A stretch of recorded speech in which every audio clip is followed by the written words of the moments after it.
Hello and welcome back to Low Quality Mike. And in today's video, we're going to go over, I think, several topics of pretty simple gardening stuff. So if you're new to gardening, this is probably the series for you. I'm going to lay everything out probably over the course of the summer, and you can follow along because your plants should probably be around the same stage of growth as mine. And I'm going to try to do this every year. Now, I do gardening as a business, and I've been doing it for several years, and I used to work in a pretty big greenhouse. I went to the markets and stuff. Behind me, I have a grow light in the closet. Now, for most people, that's probably a red flag. It's probably something the cops would come and want to look at. And I promise that's not what this is, and I'll give you guys a pretty good rundown of how I'm using this. And maybe if you guys, even the new ones, could start using this in your agricultural adventure, if you will. Now, I have several business classes and several agricultural classes under my belt. No college, but mostly just in high school and stuff. It's the programs they offered through high school, and that kind of helps alongside the actual experience in that field I have.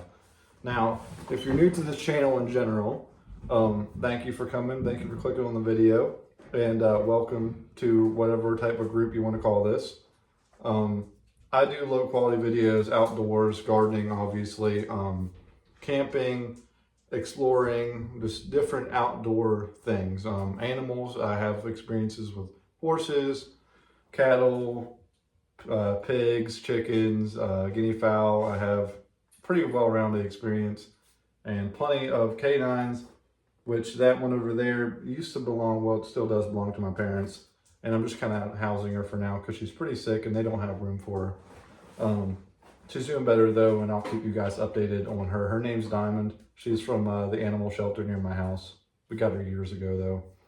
And she's just having some problems with her health and stuff. And I feel like it might just be nutritional coupled with age. So I'm trying to work with her on that. Expensive dog food, I can tell you that. And it's working, she's gaining weight. And she's running more, but I think she's having something wrong with her paws. But back to the green, and you'll notice I say greenhouse a lot, and I'll also use, like, I guess it would be a hot house or like high tunnels, stuff like that. And you don't need a greenhouse, and a lot of these plants won't be grown in the greenhouse. It's relatively going to be small this year. I'm building a new one, and I'll give you guys the rundown on how to do that. Now, I have up here a planogram with all my seeds on it. I have my plants in here starting their germination and stuff, and I'll go over in detail in a later video about germination, about nutritional stuff, soil composition, all of that. But for this one, I'm just going to give you guys a basic rundown of what you need to grow a garden and should be successful. I say should be because gardening is not very, very simple, and I'll link channels in the description, and I might shout one out. Actually, I just remembered its name. I've been trying to remember it, and I haven't watched it in a while. It's an Australian guy, really cool dude, really like a sense of humor, and he's a pretty yoked dude, by the way. You would think, like, because I'm not very big, and you would think gardeners are probably like these like older, frail people, especially urban and suburban people who are new to gardening. I imagine you would assume a gardener's like a very passive and very like older person. At least that's what I would assume. And I mean, a lot of gardeners are older. They grew up during the time where you needed gardening. And I feel like economically we're going back to that time right now. But self-sufficient me, if you look him up on YouTube, great videos. He knows a lot more than I do. With that being said though, I do know a little bit. And for American agriculture, I feel like I'll probably be a little bit more I don't know, I'll be a little bit more helpful to those of you in my region, in the Appalachians and stuff like that, and in the eastern side of the United States. So, and if you're from another country and you're just interested in American agriculture, I can give you guys a pretty good view of that by doing it with me. Now let's get into the seeds. So if you're starting a garden, you obviously need seeds to plant into the dirt or into a seed flat, which is what I recommend you doing. But some seeds you do have to sow into the garden to have better results. Now, I have this seed planogram I'll pull down, or rather I'll just show you guys the planogram. That way you guys can kind of get a view of what I got set up in here. So I have early summer crookneck squash, gray zucchini, market more 76 cucumbers, blue lake bush beans, and over here, California Wonder bell peppers, beefed up beefsteak tomatoes, which I just got this year and I'm really excited to see how they do.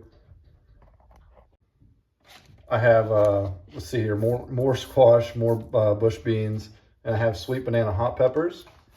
Now I have these hung up on the wall right here. That way, whenever I go to sow, well, not sow, but transplant these into the ground, I know what I have and where they're at. That way I can kind of keep everything in the same vicinity and not mess up and put a tomato with the peppers or something crazy, which I won't do, but I might put the wrong tomato in the wrong row.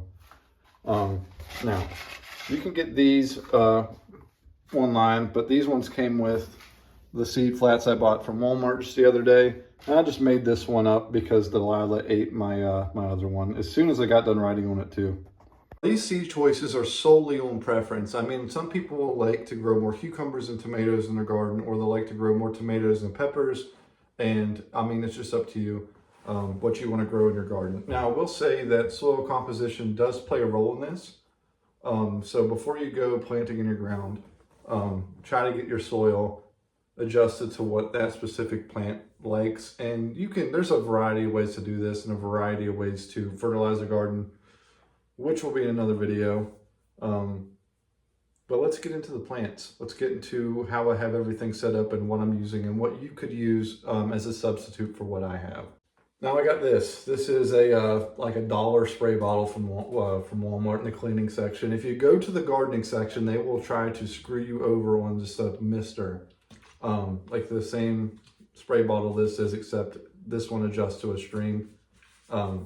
They're like, I feel like they're like $4 or $5, and this one's only like $1.29. It's bigger than that one, and it's clear. The other one's black. So you can't even see how much water you have left in it. This one you can actually see with measurements on the side, how much water you have, and it has a label spot so you can label it. So if you have a spray bottle looks just like this with like bleach in it, you know, I keep this one around my plants so I just know. But that way you can label it with a marker and know you're not spraying your plants with bleach. I just have it set to a mist. You can see that. That's pretty useful. If you use like a powerful stream instead of that mist, though, you do run the risk of uprooting the seed or packing the dirt down with it, which you just, if you erode away all the dirt and your seed pops up out in the open air, it's not going to do as well. So with all that being out of the way in the spray bottle, pretty cheap, pretty effective tool, and you'll need it unless you have like a water bottle. Poke a couple holes in it and you can just gently pour it over the seed. That works too. I just like to be able to get the whole plant with the mister. Now let's get to these seed flats back here. I have them all alphabetically and numerically ordered. You can use a popsicle stick and just throw in there, though. It's all pretty easy stuff. As long as you know what plant you have where, it's all that matters.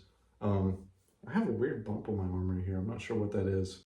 Now, this guy here is a seed flat. You can probably, you know, get these online. I got this at Walmart. It was kind of expensive, but I used to have these and I loved them. You can get like the cheap plastic ones. They don't really work as well. These ones have a rubber bottom and they have a tray that catches water underneath of it, which I also believe you can put water into that tray and let the soil soak the water up. I don't mess around with that. I like to, you know, water each one of these with a mister individually to make sure they all get watered, you know, equally, instead of, you know, all the water drawing up through one, like pot, I guess you would call this.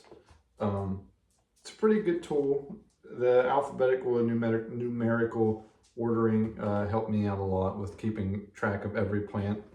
And I try to keep track of every plant throughout the whole season just to see how well they're doing in certain spots in the garden.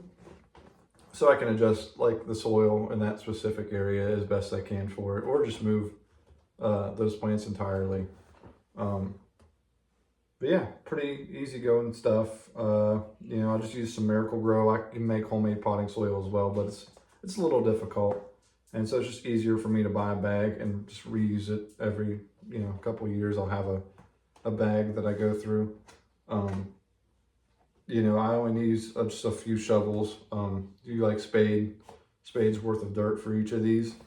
I have 52 plants planted this year. This is 36 of them. I have my tomatoes, peppers, and I believe my hot peppers in this one. It's helpful, you know, having these smaller pods for the smaller plants, and then I can save that bigger 16 cell flat for the bigger plants like squash and zucchini, which have bigger seedlings. You know, and it's just easier for me to manage those, and they'll actually come up faster than the tomatoes will, with a, you know, germination rate and then day till harvest. It's all a little bit faster, which is something you need to keep in mind. I'll show you guys the grow light. This is a great value grow light from Walmart. I got it in like the lighting section with all the light bulbs. If you go to the gardening section, they will have grow lights there, which are smaller, and you know, they're probably better than this one, like quality wise, but this one's way cheaper. The other one was 44 bucks. This one was 29 for a like a dual strip, and then they had the single strip grow light, which was $19. So if you're planning on doing like a little tiny indoor garden and, you know, it's winter time, you want to have plants year round, I recommend the great value ones. They're really cheap on electric as well. Now, here we go. Grow light room. Watch your eyes. Sorry about the lighting. We got a pine tree here, a little bonsai growing. There's a 16 cell flat with all my squash. Scoot this guy back up in there better. And that is my 36 cell I just showed you guys. Let me move this chair out of the way here. Watch out, Diamond. Got that girl in here. She just knocked that thing over. It's pretty cool. I can change the wavelength setting with these buttons up here. That is for, I believe, adolescents. That blue one was for seedlings, and this is for fruiting, and that's just turned off now. I'll keep that blue light on until I'm pretty much ready to put these suckers outside. Now this winter coming up, I can use this wavelength and grow year round, and maybe even sell year round, depending on how I'm feeling. But this is a pretty good little setup in here. I have it gated off because of the dog. I have a curtain down just to keep that heat off that light in there. There's a wood stove in the room next door. There's these things again. I kept this thing right here just in case I need to refer back to it on how to use this thing. Plugs right into a normal outlet. Nothing special about it. Got the extension cord sitting on a screw. I don't let it touch the threads though, so it doesn't rub. There's no threads left on that screw. I did have it on this one, but I was worried that this would cut through that extension cord over time with it rubbing. Because it's kind of serrated. If you don't know anything about screws, it's kind of serrated. But that's the basics of the greenhouse. Thank you guys so much for watching, and stay tuned for the next video. I'll go over more nutritional stuff and more of the advanced growing strategies, I guess. Say goodbye to Diamond. I'll show her here in a second. So she gets to be in a few videos.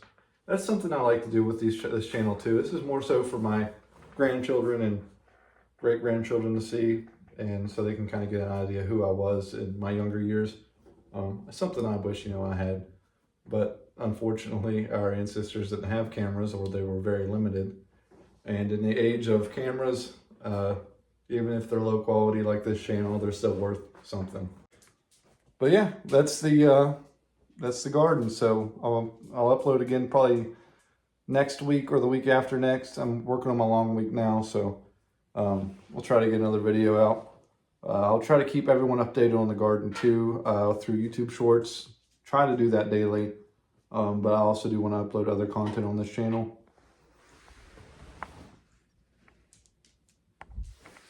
She's a sweetheart. But like I said, go check out Self-Sufficient Me. He does great gardening videos, and I'll try to throw out a few more channels. But he's overall probably the best gardening channel I've seen on YouTube. So yeah, give him a shout, give him a look. Diamond, say goodbye. She's happy as can be.